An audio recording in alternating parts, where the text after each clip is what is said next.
Hi everybody, this is Pam with Jesus Junk Journals, and we are getting ready to make our framework for this mark journal.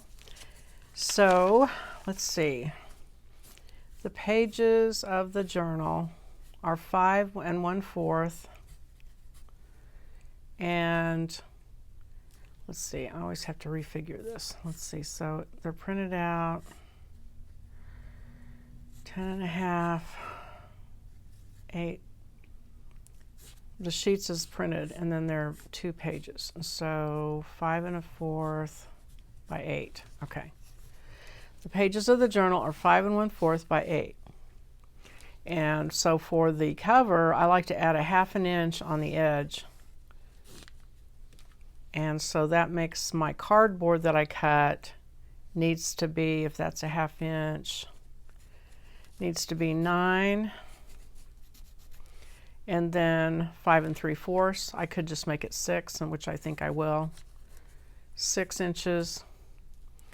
And I need 2 of those pieces. And then I need a spine that's 9, so I need 2 of these, and I need a spine that's 9 inches long. And I said 2 1/2 inches, but I think I'm not being truthful with myself. I'm going to say 3 inches, because I know by the time I get everything in there, it needs to be 3 inches. And so that's the size I need. I've got this cardboard box that I'm going to use.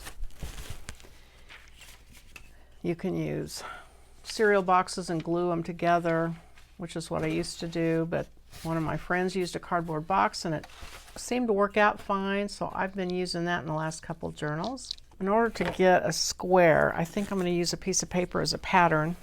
And if I would just keep that piece of paper, I wouldn't have to do this every time, but I keep misplacing it. So 9 inches has to go this way. Okay. So 9 inches. And here's my 9 inches. And then I need it to be 6 inches.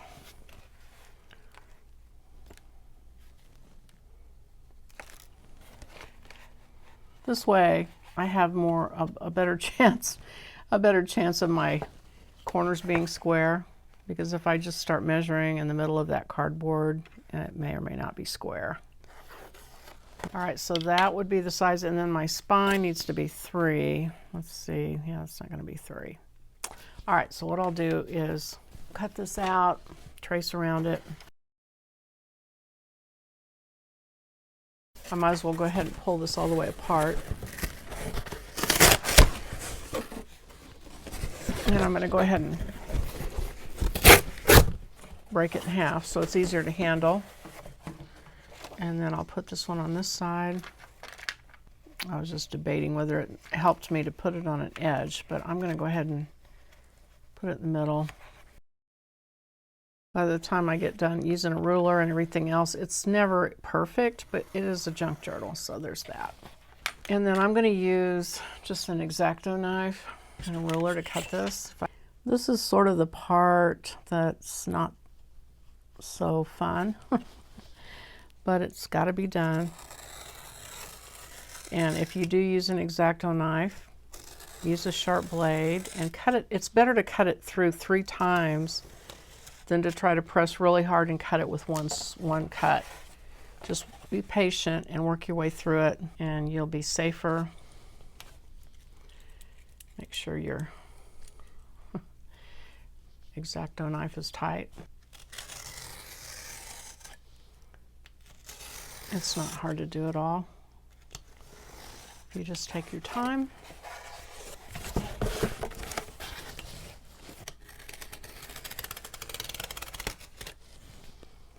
This is corrugated, so you can hear it going across the layers.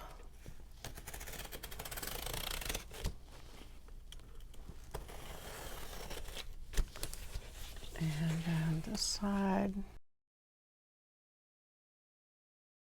And there it is. So I'm going to go ahead and cut my pieces out, and then I'll come back. Okay, I am back, and here are my pieces. And I had to switch boxes because that that one box with the creases, I decided that wasn't a good idea.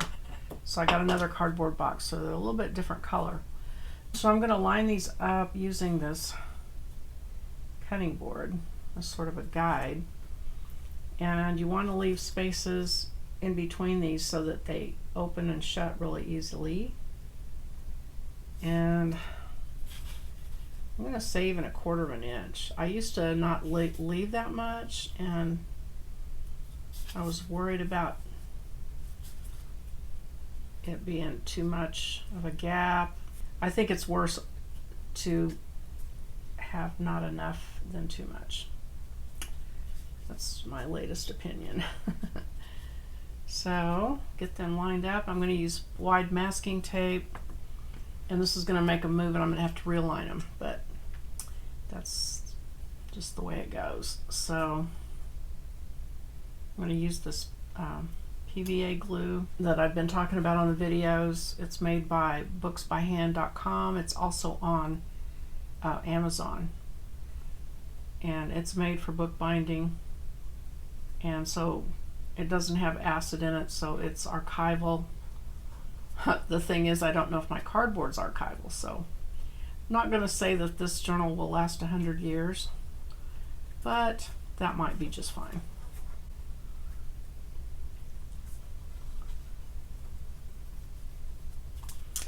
Okay, I'm just going to sort of eyeball how much I need.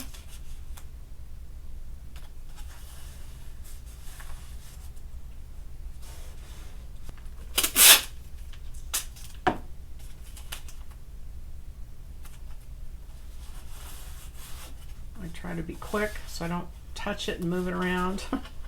And let's see, let me grab a paper towel here and just wipe off this excess glue so I can flip it over and do the same thing on the other side. And I'm going to just push this tape up.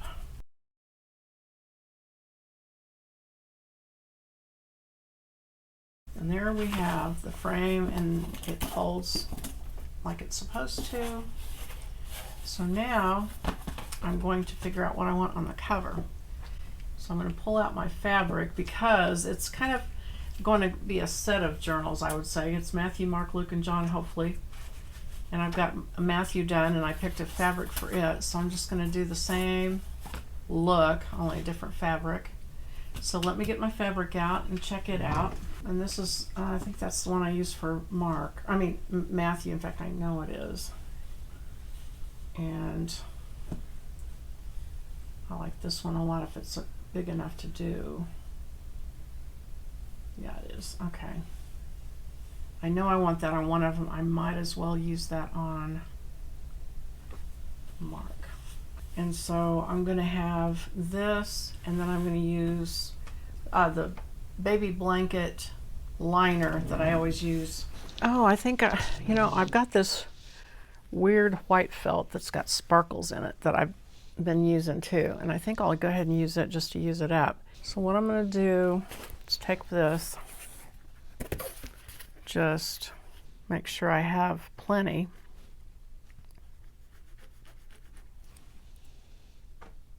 Actually, I'll go ahead. So if I turn this up like this and in like this, and then make sure you have enough to wrap around it when it's folded up, because it takes more paper or fabric to go around it when it's folded than if it's flat.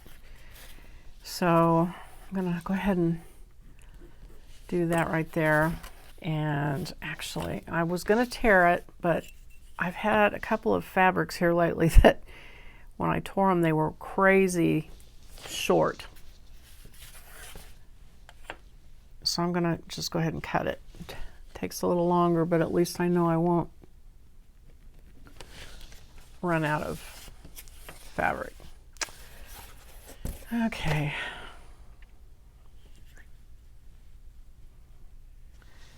This doesn't have to be exact. It just needs to not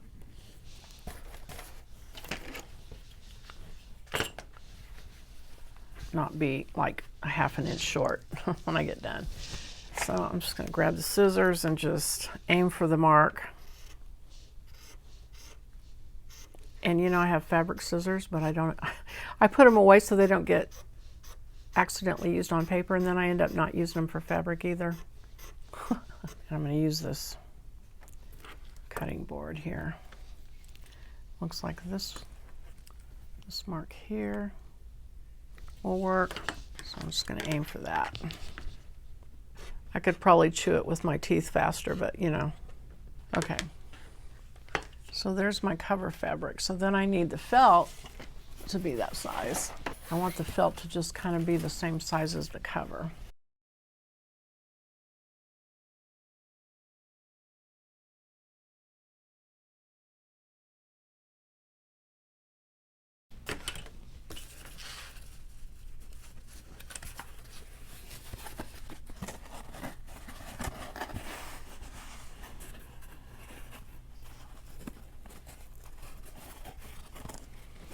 Okay, so I'm going to use Fabri-Tac and glue that to it just to kind of tack it down.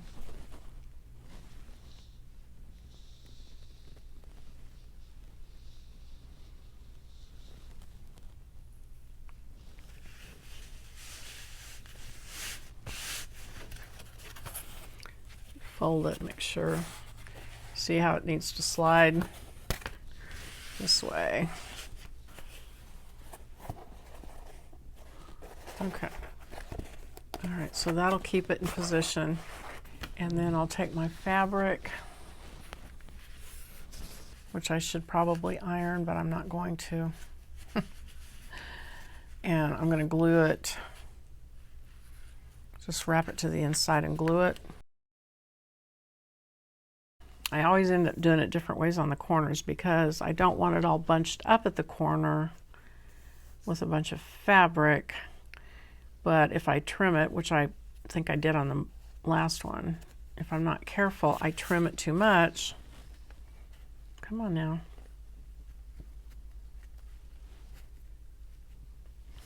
And it ends up showing the corner of the cardboard, which I don't like. So I'm going to go ahead and do it this way this time. And hopefully I don't get too much bunched up. And like I said, you need to fold it and make sure you've got the fabric where it needs to be. You don't want it to be slack. You want it to be taut, tight, and nice and smooth. But you want to make sure you've allowed enough to go around it when it's folded up. I'm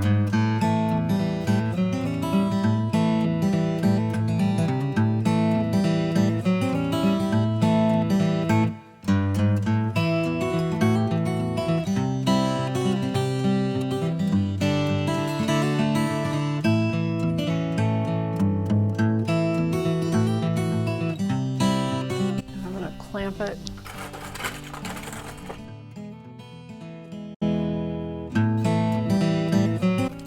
Check it, make sure it looks okay. Yeah, I should have probably ironed it, but that will smooth out eventually.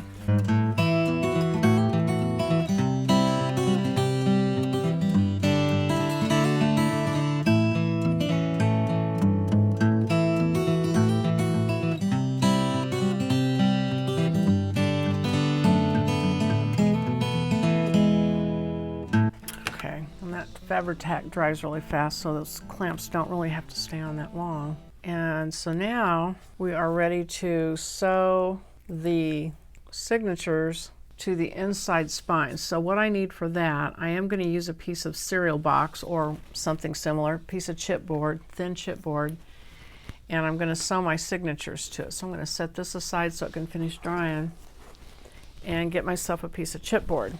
My husband gets on these cereal eating binges every now and then, and he likes Captain Crunch, so when he does that, I make sure I save all the boxes. And you can use these to make your covers. If you don't have any cardboard boxes, you can just take this chipboard and just make yourself a couple of layers of it.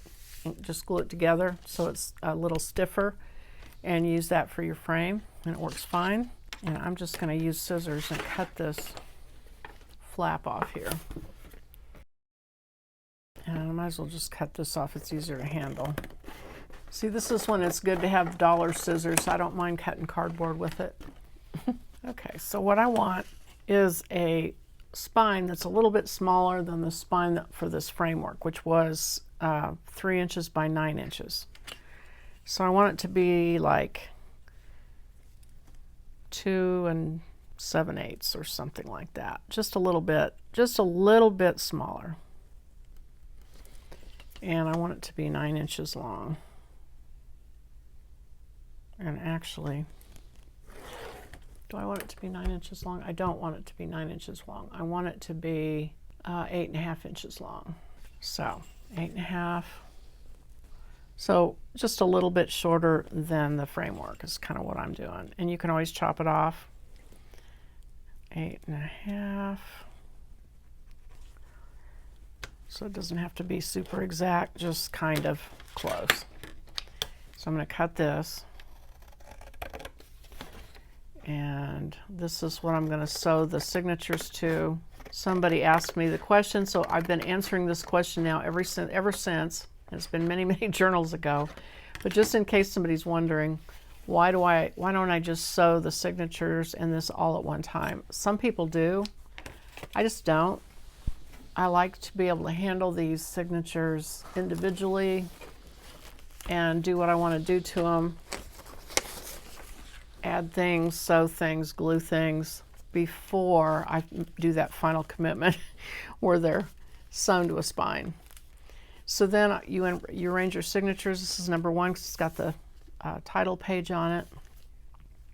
The other 2 don't really matter, so I'm just going to say, this looks good. Oh yeah, it's a good thing I did 3 inches. Yikes, it still might be, wow. I'm going to do, now what I do on this is I don't use a ruler, I use a piece of paper. I'm just going to chop a piece of this off.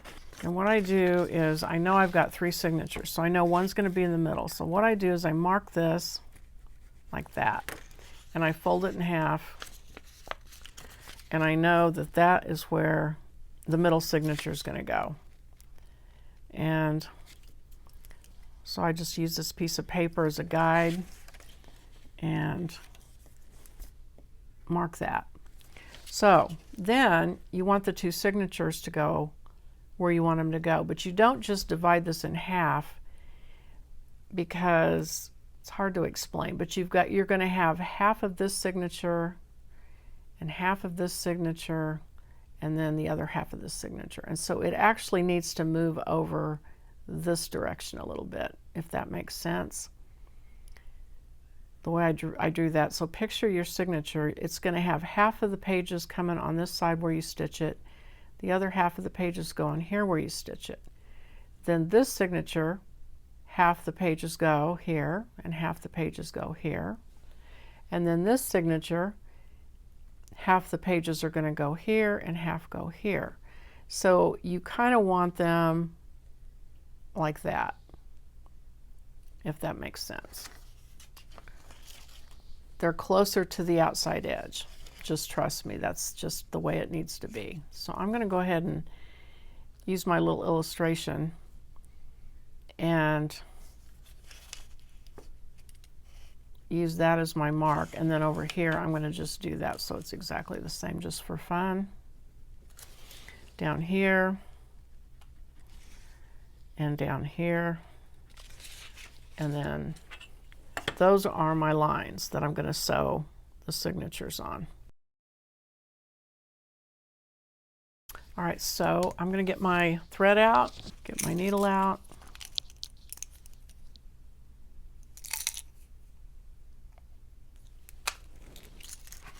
Get my awl, get my waxed linen thread. And it's just like before, I do the 2.5 times the height. So 1, 2,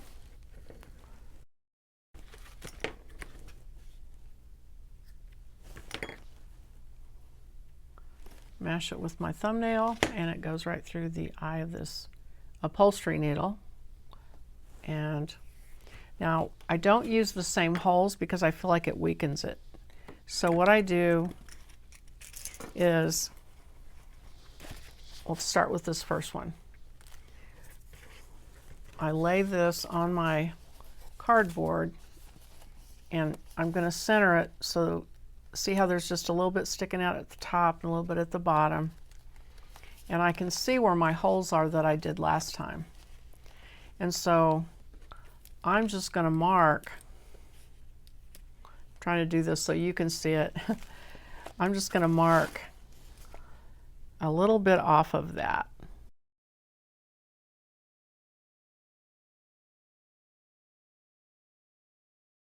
And so I'm going to actually mark here too, so I know where I started at. And now I lay this down. I'm going to make a mark, just a little mark, so I know where to poke the hole.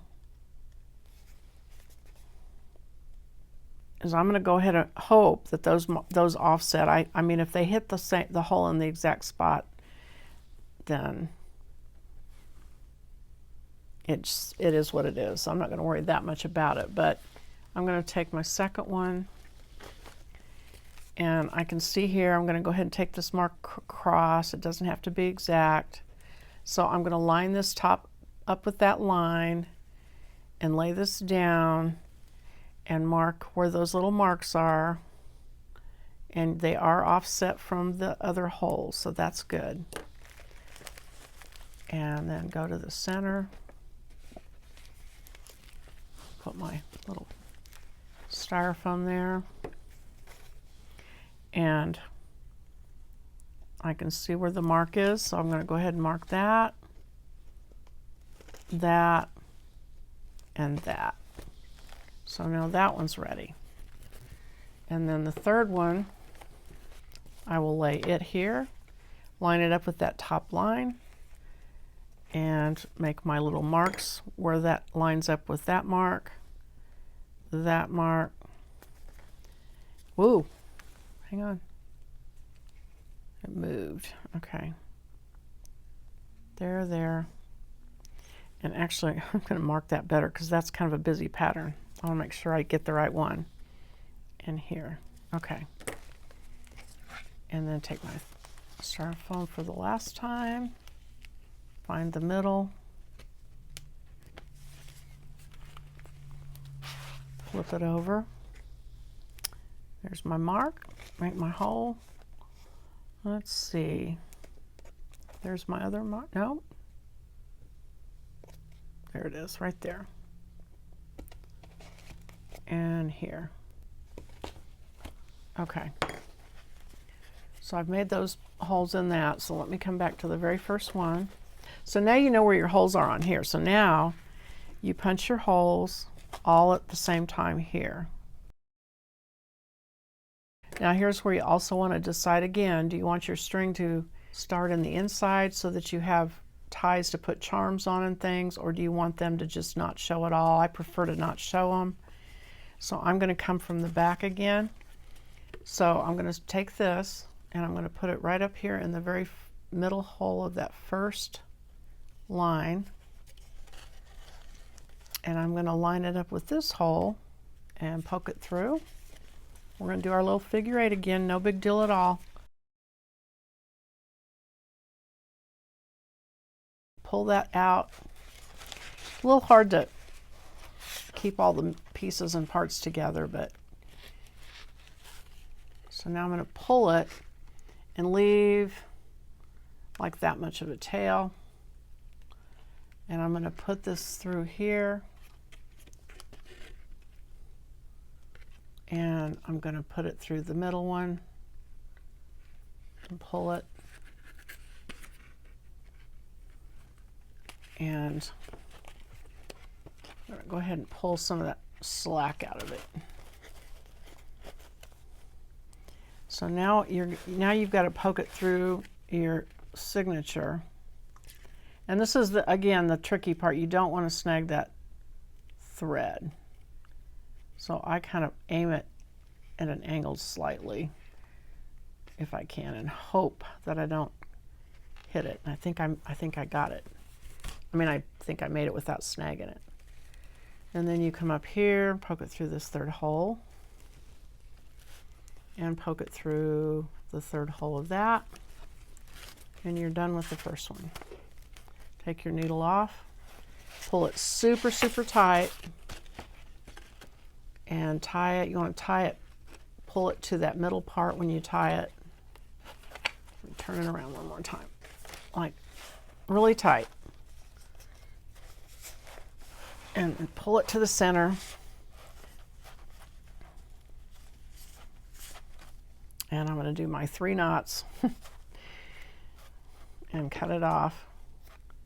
And so now that's attached to the spine. So then you go to, well, first we need to thread our needle again. Now you're doing your second signature. So I'm going to line that up, sort of get my, find the center, get my needle and thread through that middle hole now, and then feed it through the middle hole here. Oh, there it is. Okay, so it's just this side of, there it is. And come up to the top, poke it through this hole, and then poke it through the hole here.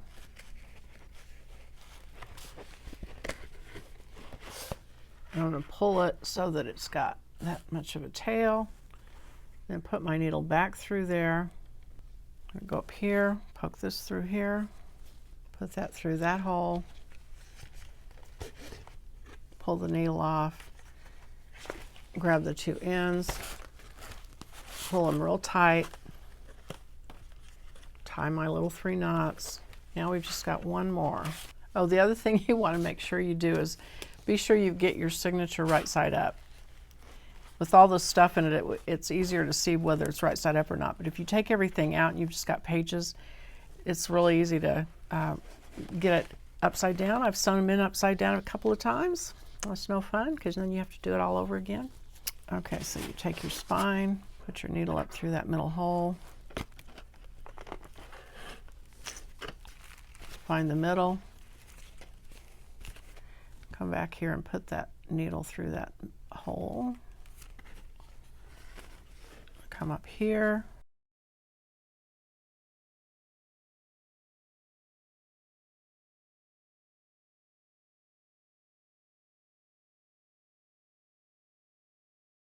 hopefully that didn't terrify anybody.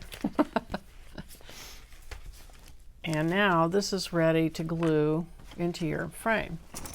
Now you can do it a couple of different ways. One way, let me put this needle away. One way you can do it is to put your, what I call the paper liner or the end liners. You're going to cover this with paper, and you can do it now, and then you can glue your spine in. And actually, I've done it both ways. I think I might do that this time. I think I did it the other way the last time.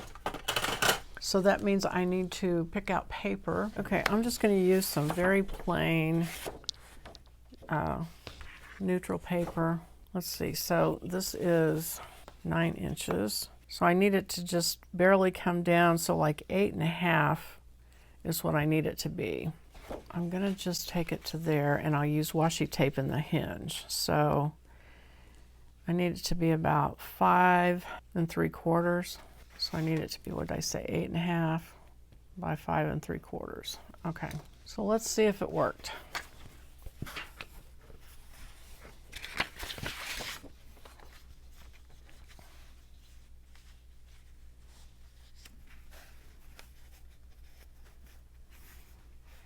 It's actually a little long, so I'm going to cut a little bit more off of it.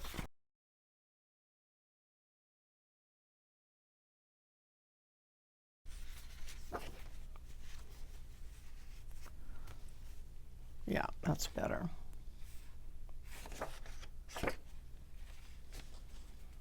I don't really want that ship showing, so. Ship. Okay, that looks like it'll work. So I'm going to ink this.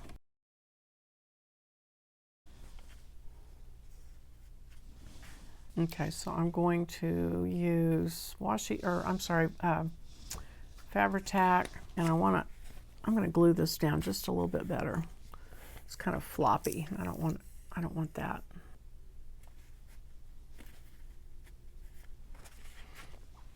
Okay, so then I'm going to put some glue on here. As long as I get the edges with a good glue amount, I think I will be okay in the middle.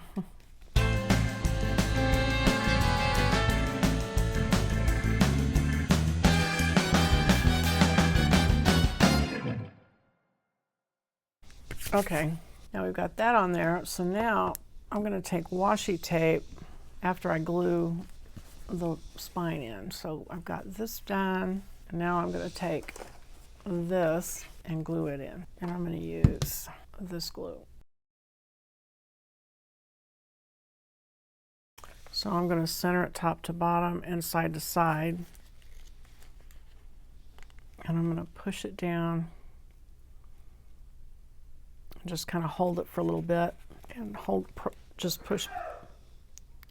put pressure down on it. And I'm going to take a clamp at the top and the bottom.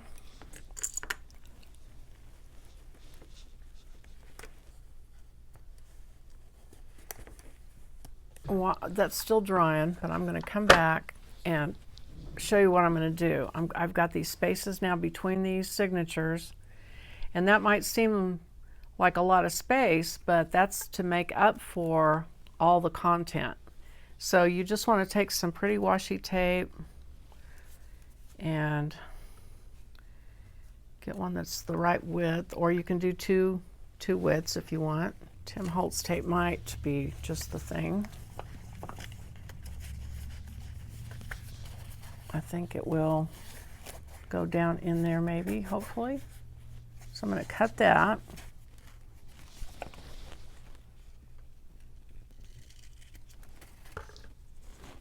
And I'm going to cut 2 pieces because I need it to go between the other one too. 2 of them. And then I'm going to put some glue. And we're almost done with this. I've got a few things that I've got to go back and put in again, but for the most part, I didn't really remove anything, right? So let's see if I can get that. No, not quite. Pull that clamp back. Try to get that right on the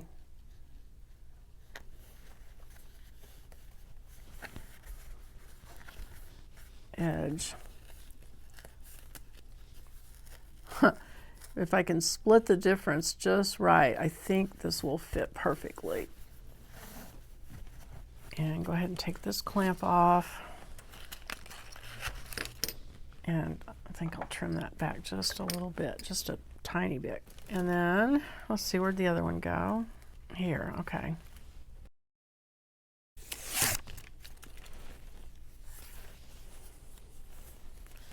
Take that clamp off so I can get that right there on that where I need it to be. And then move this one. That needs to be trimmed just a little bit. Okay, got that in there. So now we're going to cover over here on the 2 ends. And let me see, is that tape? Kind of like this tape for this. Let me see how that looks. And if it's like that, and then it'll, yeah, because it's cloth, it's gonna do really well. Okay, so I'm gonna cut this. And then cut another piece for the back.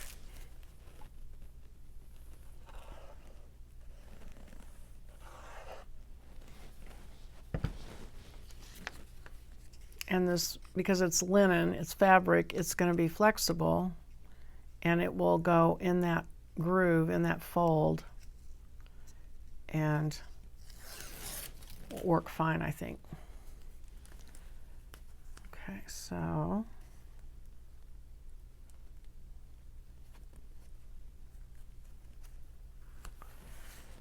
do that.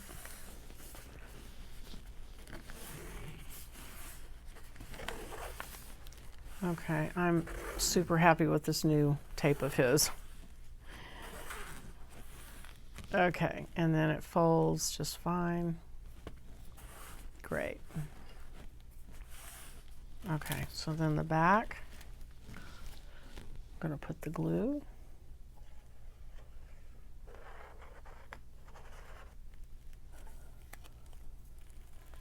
Like that. And glue that in, and see that tape will then also help hold that down and keep it from coming out. And that is it as far as binding your journal. And the only thing left is the title, and we'll do that on the next video. But basically we've got our journal bound. It looks like I made a good decision making it 3 inches wide.